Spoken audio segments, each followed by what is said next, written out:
In my line of work, I see Indian Americans worry about two things. Number one, what happens to their children should something happen to them? Number two, what happens to their assets if should something unexpected happen to them?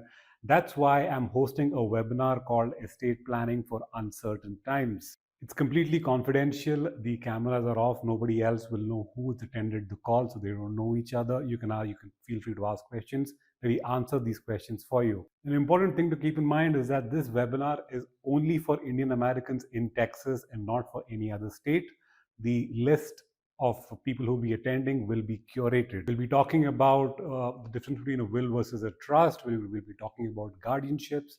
We'll be talking about why estate planning matters for Indian American families. If you attend live, then as a bonus, you will get a free peace of mind planning session with me, which is normally for $450.